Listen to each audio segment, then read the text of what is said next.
Okay, how's everybody doing today? My name is Kent, and I got some stuff I want to talk to you about today. So I'm going to turn the screen around so you can watch the waves instead of me, and plus to prove I'm not AI, so here we go.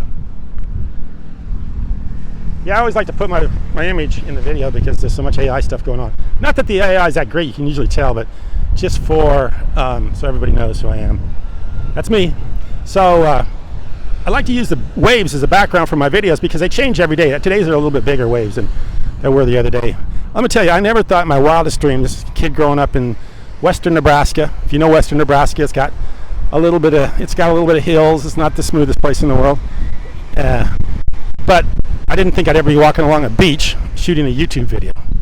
I thought I'd be in a cornfield someplace at my age.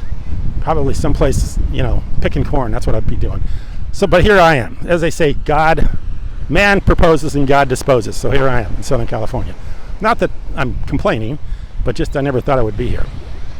So I want to talk a little bit about why the dollar's crashing today. But before I do that, I want to talk about something else first. I want to talk about this channel. I've done this channel for quite a few years. Made a lot of content. I think probably close to 2,000 videos.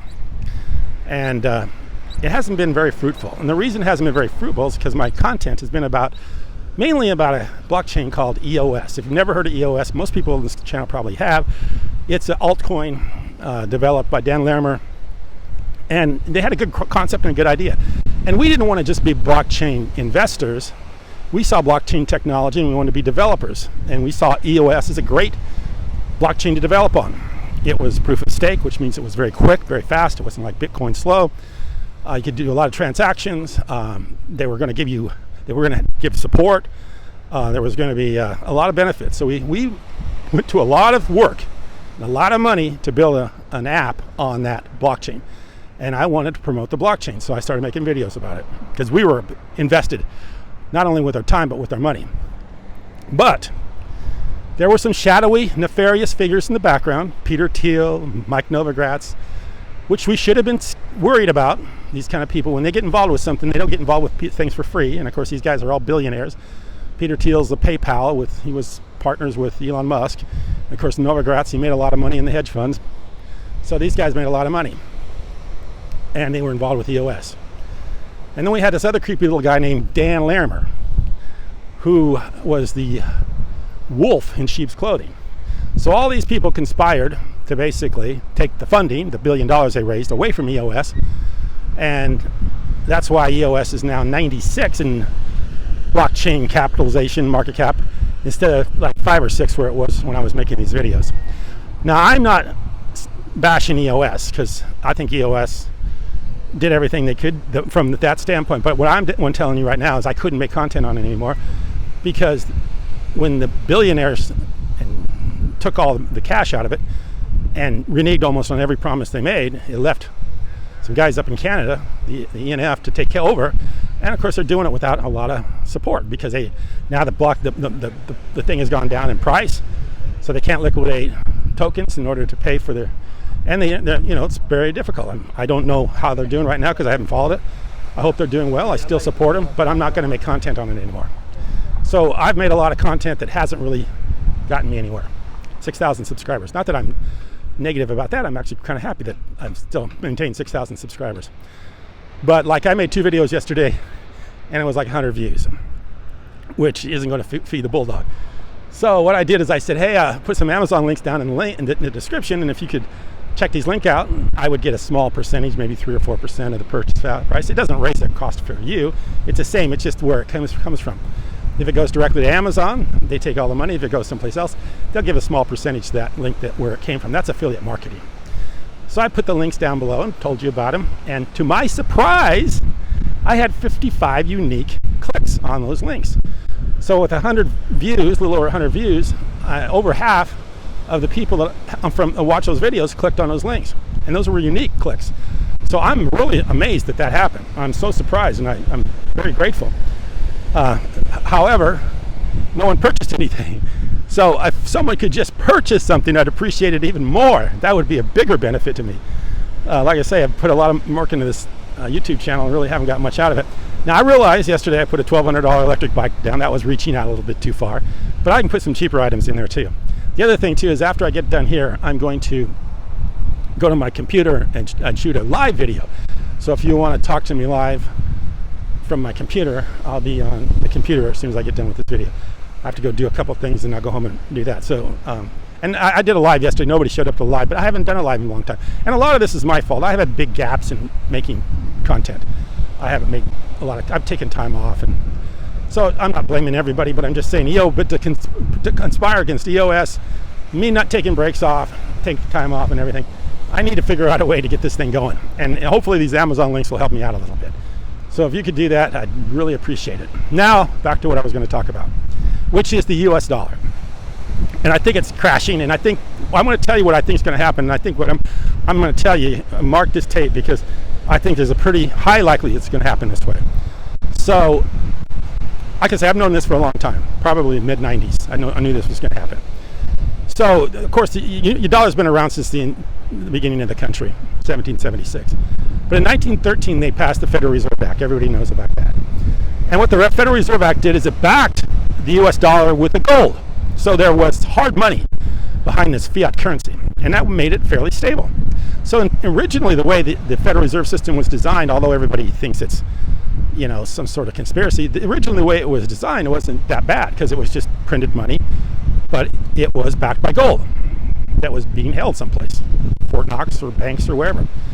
And that worked pretty well, clear up into the 1971.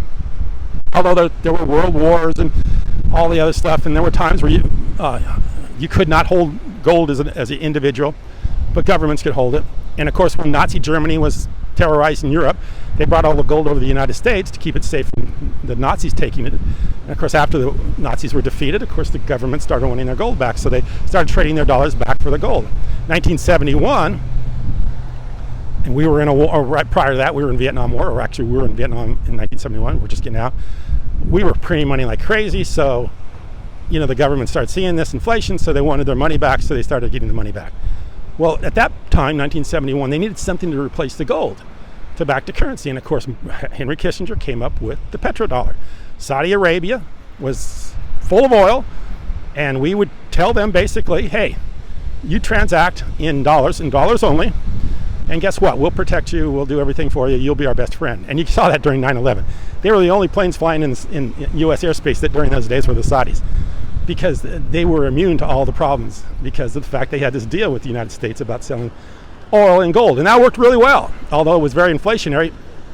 And that's why we had the oil embargo and crisis and all that other stuff. I remember 1971. I was 11 years old. So, but in 1980s, we had massive inflation, and it wiped out a lot of people. I was on the farm back then. Like I said before, every other farmer was going out of business having a farm sale. So from 1971 up until today, we have been running on this petrodollar system.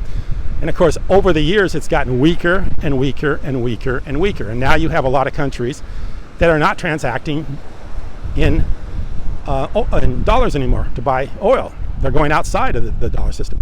Now, one of the things with the transaction of dollars for oil was that we had a U.S. military buildup under Ronald Reagan in these countries. And at that time, no one would defy that to do buying oil with dollars. No one would defy it because the U.S. military would be showing up in their country. But today, it's gotten weakened. And there just isn't. There's too many people that are still doing transactions outside of dollar-denominated buying with dollars. And that's weakening the currency. It's weakening the dollars. It makes it so we are printing more and more and more, but we don't have these countries holding as many dollars because they don't need them anymore to buy to buy oil, because they can do it in another currency, and we're not can't enforce it. And that's one of the things that I think there's a couple things that may happen. And what we're going through right now is we're going through massive inflation, and at the same time we're cutting interest rates, and that's crazy. In fact, someone wrote me a comment the other day, and the comment was a pretty good one that said, when have you ever heard when the stock market's at its highest, unemployment's at its lowest, inflation is very high, and we're lowering rates? What does that tell you? That tells you they're out of ammunition. They have nothing more they can do. They're lowering rates because everybody's so mad because they can't afford anything, and the only way they can afford anything at these high amounts, at this inflationary prices, is to lower interest rates, so maybe they can get a better, cheaper rate and maybe they can stretch a little longer. But that's all we're doing. What we're doing is we're just walking the gangplank, and we keep going farther and farther and farther down it until we're just going to fall off the end. So like I said yesterday, they're going to have to figure out a way to bring a lot of money into the system very quickly. They did it in 2020 with the pandemic. So with the pandemic, you know, they all of a sudden you shut the world down, everybody's at home. Well, you got to print a lot of money in order to keep this economy going, and that's what they did. And that really put us on a short leash, or a short time clock, a short timeline for when this thing was basically going to blow up. And right now you're seeing the very beginnings of it. So I said yesterday something big was going to happen. I don't know quite what is going to happen, but I can tell you what I think is going to happen. They have to bring a lot of money into the system, and the reason they have to do that is because when prices go up as high as they are, you've got people cannot earn enough money to pay for things, because the wages don't go up as much as the inflation and as money as the dollars go up. So as the things become more and more expensive, people bid things up, then you can't afford it anymore. And of course, the people can't afford to pay higher wages, and that takes time to work through the economy to get the wages up high enough to keep up with inflation. So they have to figure out a way to bring more money in the system so people can figure out a way to pay more money to people. But if you do that, you can really mess up the current markets and the current structure of the economy if you just flood it with money all of a sudden. Unless you've got something like they try to do it with quantitative easing, stimulus, payments, everything they can do, but they need to do it quicker and more of it. And until they get that done, things are going to be upside down, meaning they're going to be dropping interest rates at the same time stock market keeps going higher, and same time unemployment is stable. And I think unemployment is going to go a lot higher if they lower these interest rates, because then some people are going to have to probably go out and look for work or do something, especially if they have some sort of interest-bearing money on some sort of interest-bearing account. So what I think is going to happen, I think that we're going to see some sort of activity in the Middle East, probably some sort of war go on that the United States is going to get involved with. You know, you got a couple of wars going on right now by proxy. You got the one in Ukraine and you got the one in Israel. The one in Israel keeps getting bigger and bigger with Hamas. And of course, you got a lot of people supporting Hamas in this country. You got a lot of people supporting Israel. But I think what's going to happen, especially if Trump gets to be president, they're going to go over there and they're going to attack Iran. And if they do that, then all of a sudden they can start putting money into the economy again at a massive rate. There are two ways for them to get money in the economy: a war or a pandemic. They've used the pandemic, now they're going to use the war. So if all of a sudden we get into war, well, all of a sudden now all bets are off and they can print all the money they need, because we're at war. We got to do something. So we could probably be in a war very soon if something doesn't happen quicker, because the way it's going, it's just not going to stay the way it is. That's the one thing I've been saying in these videos is there is no stability in the world today. And the thing about it is you have to change with what's happening. And you know, it's changing quickly. Things are happening quickly. And you know, we got an economy right now that's very stagnant. Nobody knows what to do. Nobody knows whether to buy Bitcoin or sell Bitcoin. Nobody knows whether it's going up higher or going down lower. So everybody's kind of in flux about what's going on. But I do think you got the election coming up very quickly. Donald Trump's got a trigger finger here. I see this Kamala Harris is just butchering her campaign. She's changing her accent and doing all kinds of weird things with her when she's down in the South, she's got a Southern accent. When she's up in the North, she's got a accent more like the people. She's just changing her accent to reflect the people that she's talking to, which is kind of weird. I mean, it's just kind of weird. It's just like, talk in your normal voice so we know what you sound like, and don't try to do this weird, I don't know what it is. I don't get her. I don't understand her. I don't like Trump. I don't like either one of them. I think it's a big mess. Don't give me any talk about politics, because I could really care less. It's just the state of our country. When the country is in trouble, the leaders are in trouble, and that's what it is. The country's in trouble, leaders are in trouble. I've been around long enough to see what the country was when I was growing up and what it is today, and I couldn't tell you. It doesn't even seem like the same place. And of course, the values have changed, the morals have changed. I made a video about that here not too long ago too. I had to change my thinking because I just realized everything around me was going bad. So anyway, it is what it is. I think we're probably going to have some sort of event coming up very soon. I doubt if they're going to do the pandemic again. Everybody's tired of that. It's probably going to be war. I hate to see that. That's horrible. I watch what goes on in Ukraine. Those young men are dying over there by the truckloads, and it's just a whole waste of time and money. But that's the world we live in. We just got to do the best we can do. I appreciate you watching.